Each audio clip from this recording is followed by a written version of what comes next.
नमस्कार, मेरा नाम जसपाल सिंह है। नमस्कार, मैं Ajay Kaushal and welcome to टी&डी लेजर लेवलर्स। जसपाल जी, आजकल टी&डी का एक सोशल मीडिया कैंपेन बहुत जबरदस्त वायरल हो रहा है। क्या कारण है कि सारे लोग कहते हैं कि टी&डी नंबर 1 ब्रांड है लेजर लेवलर्स में? आपको ऐसा क्यों लगता है? आप इतने लोगों से मिलते हो, मैं भी अभी फील्ड करता हूँ, मैं भी बहुत कस्टमर से मिलता हूँ। ये कस्टमर ऐसा क्यों कहते हैं कि टी&डी नंबर 1 है लेजर लेवलर्स में? कौशल जी, हम नहीं कहते कि हम नंबर 1 है। हमारे फार्मर्स जो इस समय टी&डी का लेजर लैंड डेवलपर चला रहे हैं, उन्होंने हमें नंबर 1 कहा है। उनको जो टी&डी की अच्छी परफॉर्मेंस मिली है, अच्छी वर्किंग मिली है, उसकी वजह से टी&डी नंबर 1 है। लगभग 2012 से टी&डी मार्केट में है और मेरे ख्याल से 2-3 साल के अंदर ही टी&डी के पास एक अच्छा मार्केट शेयर था। बहुत सारे किसान भाई 2012, 13, 14 से हमसे जुड़े हुए हैं और आज तक उनके लेजर लेवलर्स चले हुए हैं। लेकिन जब से बकेट आई है, बकेट का भी डिजाइन बहुत यूनिक है, थोड़ा अलग किस्म का है। क्या ये आपको लगता है कि जो बकेट है टी&डी की, ये किस तरीके से अलग है बाकी ब्रांड से? सर देखिए, टी&डी का डिजाइन बकेट में बिल्कुल यूनिक है। 2011 में टी&डी ने शुरुआत की थी, पर बकेट हमने 2019 में लॉन्च की। उससे पहले भी लोग बकेट बना रहे थे, पर उन्होंने कभी कस्टमर की फीलिंग्स को, कस्टमर की सोच को समझा ही नहीं। वो आए, उन्होंने वेल्डिंग की, लगा के बकेट चेंज मार्केट में दे दी। जो कस्टमर को जो फील्ड में प्रॉब्लम्स आ रही थी, उसके बारे में तो किसी ने नहीं सोचा। सिर्फ सोचा किसने?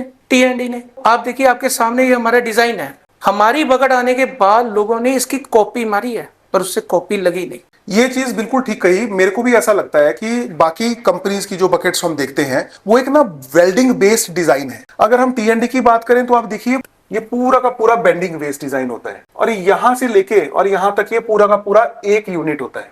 तो ये भी एक बहुत बड़ा कारण है इसकी यूनिकनेस का, और ये भी एक बहुत बड़ा कारण है कि ये बकेट टूटती फूटती बहुत कम है। बिल्कुल, टूट फूट के चांसेस कम है, क्योंकि जब वेल्डिंग ही नहीं होगी तो टूटने फूटने का ऑटोमेटिकली वो कम हो जाता है। और इसमें ऐसा क्या लगता है सर आपको, जैसे इसकी वायर्स के बारे में बताइए, बाहर दिखती नहीं है।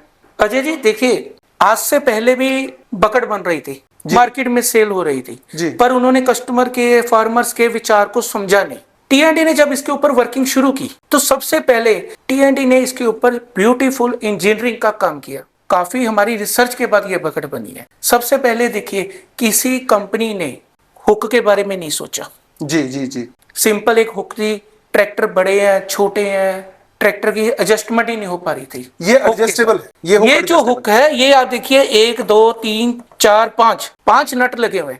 इसकी जो हुक है, उसको आप एडजस्ट कर सकते हैं। इसको एडजस्ट कर सकते हैं ट्रैक्टर के हुक के साथ। जहां से इसको हम ट्रैक्टर में लगाते हैं तो ये ऊपर नीचे एडजस्ट हो जाती है। अगर कोई ट्रैक्टर का हाइट थोड़ा ज्यादा है तो ये ऊपर हो जाएगी, अगर हाइट नीचे है तो ये नीचे एडजस्ट हो सकती है। अगर इसकी हुक एडजस्ट हो गई तो ऑब्वियसली बकेट में स्टेबिलिटी बहुत अच्छी आएगी। बिल्कुल सर, बिल्कुल सही, बिल्कुल। कौशल जी, जब हमने हुक पे काम कर लिया, उसके बाद मेन शीट का काम शुरू हुआ, मेन फ्रेम जिसको कहते हैं। तो टी&डी ने इसके ऊपर भी इंजीनियरिंग की। इस पॉइंट से लेके इस पॉइंट तक ये एक सिंगल शीट है। बीच में कोई भी कट नहीं है। बीच में कोई कट नहीं है, कोई वेल्डिंग नहीं है। क्या हो रहा था, यहाँ पे भी वेल्डिंग हो रही थी, यहाँ पे भी वेल्डिंग हो रही थी, 2 शीटों को जोड़ के लोग वेल्डिंग कर रहे थे। जी, जी, जी, पर टी&डी ने वेल्डिंग का कॉन्सेप्ट ही मार्केट से खत्म कर दिया। उन्होंने एक सिंगल शीट दे दी, जो लेफ्ट हैंड और राइट हैंड दोनों साइड में ये शीट को हम ज्वाइन करके, या अंदर से इसको नट बोल्ट पे कसा हुआ इसको, जिससे इसके टूटने का खत्म हो गया। स्वाभाविक तौर पे जब इस पे वेल्डिंग ही नहीं है,